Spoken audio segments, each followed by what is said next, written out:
The controversy centers in Christendom.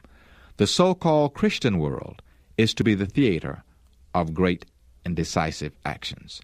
Men in authority will enact laws controlling the conscience after the example of the papacy. Babylon will make all nations drink of the wine of the wrath of her fornication.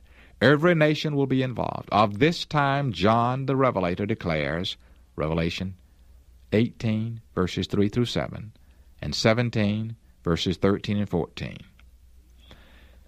These have one mind. There will be a universal bond of union, one great harmony, a confederacy of Satan's forces, and shall give their power and strength unto the beast. Thus is manifested the same arbitrary oppressive power against religious liberty, freedom to worship God according to the dictates of conscience, as was manifested by the papacy, when in the past it persecuted those who dared to refuse to conform with the religious rites and ceremonies of Romanism. Selected Messages, Book 3, page 392, 1891. In the great conflict between faith and unbelief, the whole Christian world will be involved. Review and Herald, February 7, 1893. All Christendom will be divided into two great classes: those who keep the commandments of God and the faith of Jesus, and those who worship the beast and his image and receive his mark. Great Controversy, page 450, 1911.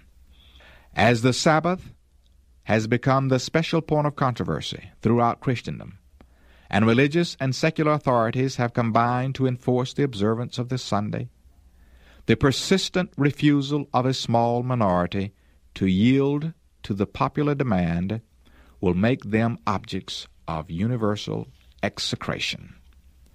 Great Controversy, page 615, 1911.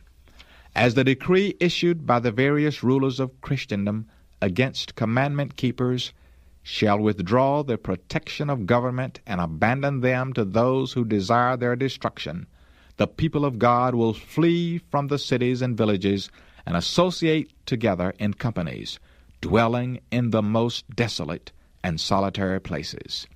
Great Controversy, page 626, 1911.